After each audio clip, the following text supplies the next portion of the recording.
Hi everyone. ఈరోజు ఏడుగుల అమ్మవారి పండుగ అనమాట. సో ఇంకా అందరం రెడీ అయిపోయి పూజకి కావాల్సిన సామాన్లన్నీ సర్దుకున్నాము. ఇంకా ప్రసాదాలు అవన్నీ అమ్మ మార్నింగ్ లేసని ప్రిపేర్ అయితే చేసేసారు. సో ఇంకా వెళ్తున్న దారిలో అయితే నాటుకోడి అయితే తీసుకుంటున్నాము. టెంపుల్కి చాలా దగ్గరలోనే అమ్ముతారనమాట. సో ఇంక టెంపుల్కి అయితే వచ్చేసాము.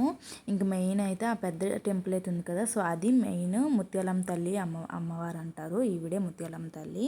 ఇంక మిగతా ఆరుగురివి ఇంకా పక్కన సెపరేట్గా ఉంటాయన్నమాట, ఏడుగుళ్ళు అనేవి. సో ఇంకా అమ్మ అయితే ముగ్గ వేసి పూజకైతే అన్నీ రెడీ చేస్తున్నారు. ఎవ్రీ ఇయర్ ఈ పండుగ అయితే చాలా బాగా చేస్తారు. ఇంక నైట్ అయితే సంత, డీజే డ్యాన్సెస్ మొత్తం ఆ రోడ్ అంతా అయితే ఫిల్ అయిపోతుంది మొత్తం ట్రాఫిక్తో అయితే. చాలా బాగా చేస్తూ ఉంటారు. మేము ఆల్మోస్ట్ వైజాగ్ వచ్చినప్పటి నుంచి ముత్యాలమ్మ తల్లి పండుగ అయితే ఇక్కడే చేసుకుంటున్నాము. ఎందుకంటే మా ఊరు గ్రామ దేవత కూడా ముత్యాలమ్మ తల్లే. సో ఇంకా వైజాగ్లో కూడా సేమ్ ముత్యాలమ్మ తల్లి అని చెప్పి ఎప్పుడు ఇంకా వైజాగ్ వచ్చినప్పటి నుంచి ఇక్కడే చేసుకుంటున్నాము. పూజ అంతా కంప్లీట్ అయిపోయింది. లాస్ట్లో కోడిని ముక్కి బియ్యం అయితే వేస్తున్నారు. నేను అమ్మ ముఖ్యంగానే తినలేదు, మా నాన్న ముక్కితే మాత్రమే తినింది. సో ఇంకా కంప్లీట్ అయిపోయింది పూజ అంతా. ఇంక మా రిహాన్ అయితే ఎక్కడికి వచ్చినా ఒకటే కదా, అక్కడ డెకరేషన్ చేసిన ఫ్లవర్స్ అయితే తీస్తున్నాడు. అంతే. ఇంక వీడియో నెక్స్ట్ వీడియోలో కలుద్దాం. Please subscribe.